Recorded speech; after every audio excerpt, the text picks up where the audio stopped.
Pada pembahasan yang telah lalu, kita telah membahas tentang surat An-Nasr, yang mana surat ini menceritakan kabar kepedihan, yakni telah dekat wafatnya Rasulullah, dan kabar kemenangan Islam.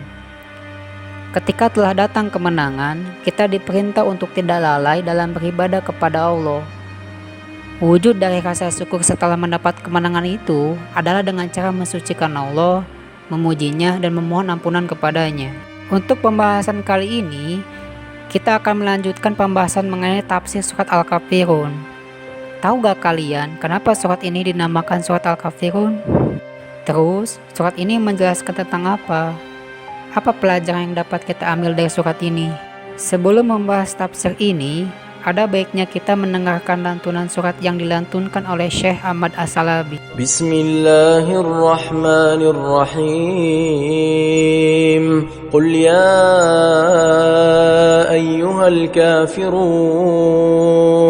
la a'budu ma ta'budun wa la antum 'abiduna ma a'bud wa la أنا عابد ما عبدتم ولا أنتم عابدون ما أعبد لكم دينكم ولي دين.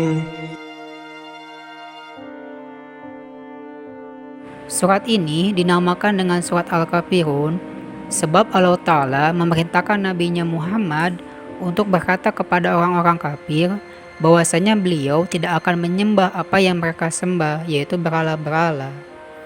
Sebagaimana firman-Nya, Qul ya ayyuhal kafirun.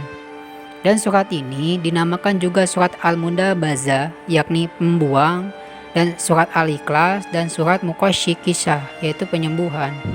Allah memerintahkan kepada nabinya pada surat yang telah lalu, yakni surat Al-Ikhlas, untuk beribadah kepada Allah dengan ikhlas dan tidak boleh menyekutukannya.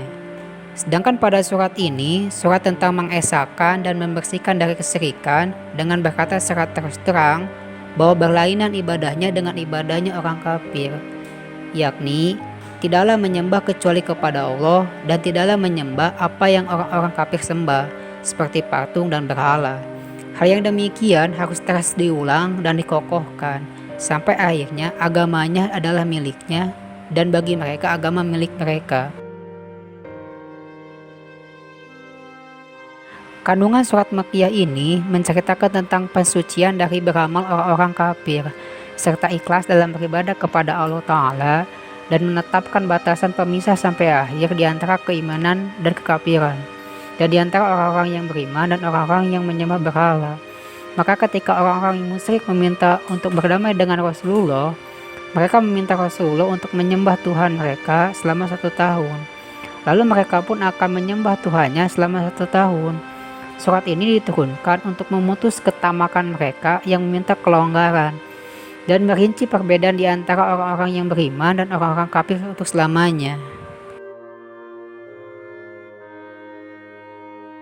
Diriwayatkan bahwa para pemimpin kafir Quraisy bersepakat untuk menemui Nabi Muhammad. Mereka berkata, "Ya Muhammad, mari kita berdamai. Kami bersedia menyembah apa yang engkau sembah, tetapi engkau pun harus bersedia menyembah Tuhan yang kami sembah, serta bersama kami. Jika seruan engkau bahwa ini lebih baik daripada apa yang ada pada kami, maka kami bisa merasakannya bersamamu. Jika kami yang lebih benar daripada apa yang engkau serukan itu, maka engkau pun telah bersama merasakannya dengan kami, karena kita sama-sama mengambil bagian padanya." Sebagai jawaban terhadap usulan tersebut, turunlah surat Al-Kafirun.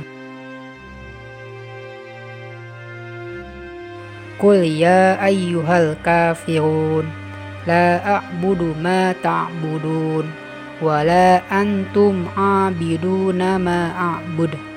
Maknanya adalah Allah memerintahkan nabinya atau setiap orang Islam berkata kepada orang-orang kafir bahwa kita tidak akan menyembah Tuhan yang kamu sembah dan kamu pun tidak menyembah Tuhan yang aku sembah. Wala ana abidum ma abadtum wala antum abiduna ma a'bud.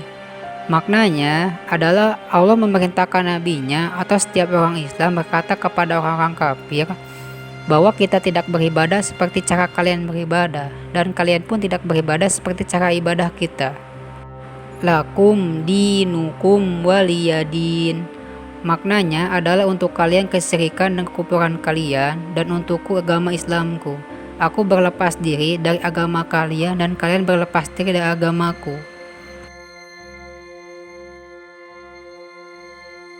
Dengan surat ini, Allah mengajarkan kita untuk berlaku tegas perihal keyakinan dalam beragama, dan lantang bicara bahwa kita tidak menyembah Tuhan sesembahan orang-orang kafir, meskipun sama nama Tuhannya, sama tujuannya, sebab mereka tidak beribadah sebagaimana kita beribadah.